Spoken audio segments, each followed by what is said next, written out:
अचानक मुझे लगा जैसे मेरे पीछे कोई गुजरा हो। मैंने शीशे में भी कुछ हलचल सी देखी।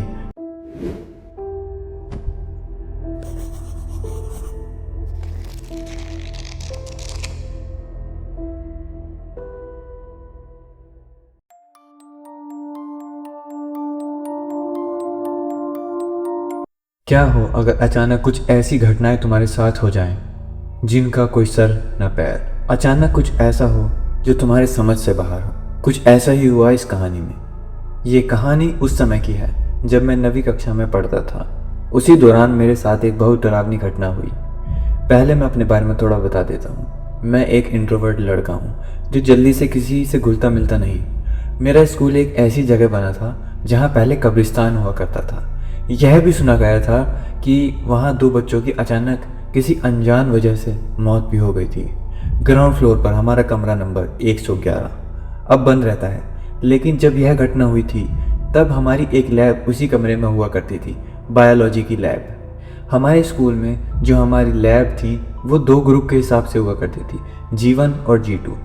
आम तौर पर हमारा जो ग्रुप था G2, उसमें हम रेयरली ही लैब करते थे। हमारी लगभग लैब G1 के साथ ही हो जाती थी, पर कभी कभी हमारी लैब सेपरेटली हुआ करती थी। अगर G1 के सारे बच्चे प्रेजेंट हों तो हमारी लैब को शिफ्ट कर दिया जाता था। G1 में 25 या 26 बच्चे थे और हमारे ग्रुप में कुल 12 बच्चे थे।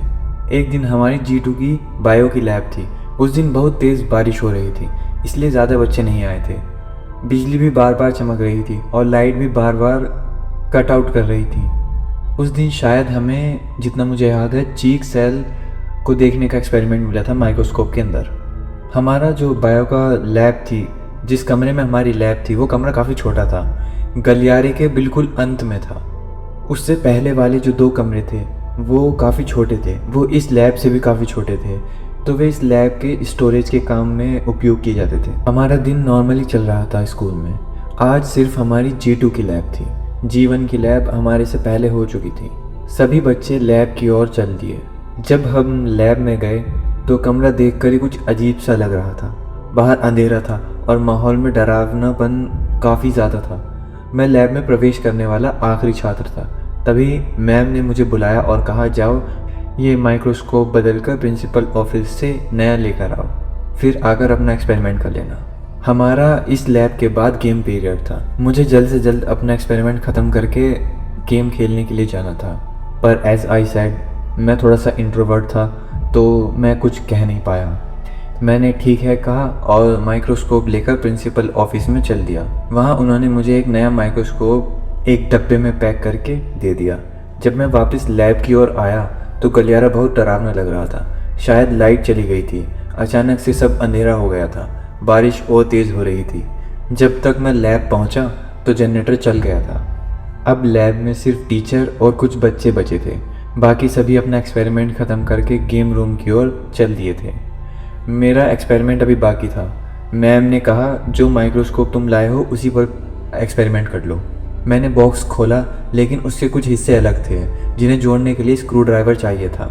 मैंने मैम से कहा तो उन्होंने कहा, 1 मिनट रुको, मैं किसी को स्क्रू ड्राइवर लाने के लिए कहती हूँ। वह चली गई और मैं स्लाइड तैयार करने लगा। काफ़ी देर हो गई लेकिन मैम लौटी नहीं। अब मैं लैब में सिर्फ अकेला था। बाहर बारिश और तेज़ हो गई थी। मैंने स्लाइड तैयार कर ली थी और अब इधर उधर देखने लगा। लैब में 1-2 जगह शीशे लगे थे जिन पर कुछ डिज़ाइन बने हुए थे।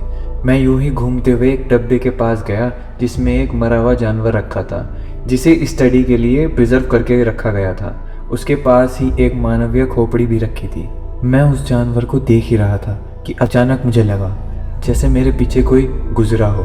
मैंने शीशे में भी कुछ हलचल सी देखी। मैं तुरंत पीछे मुड़ा, लेकिन वहाँ कोई नहीं था। मैंने पूरी लैब में नज़र दौड़ाई, कोई नहीं मिला।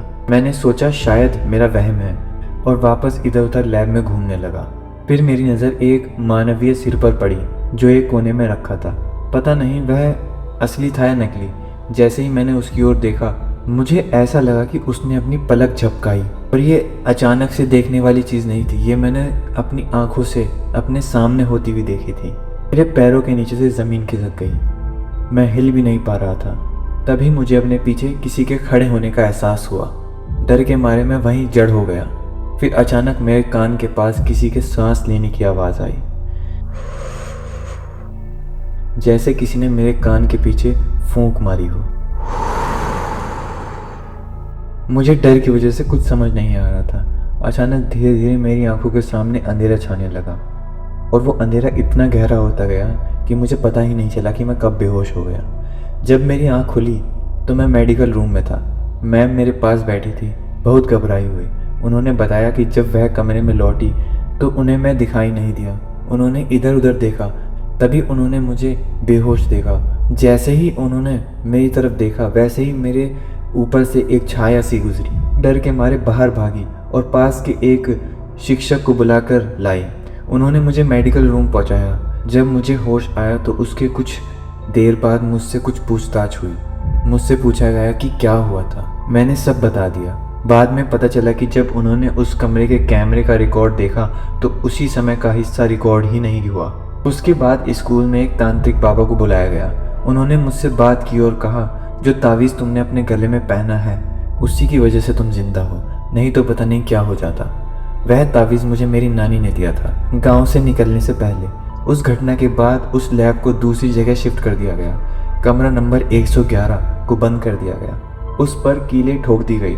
दरवाजे पर मंत्रों से बांधा धागा लपेटा गया और ताला लगा दिया गया। अब वहाँ किसी को भी जाने की अनुमति नहीं है। उसके कुछ बाद मैंने भी अपना वो स्कूल छोड़ दिया था।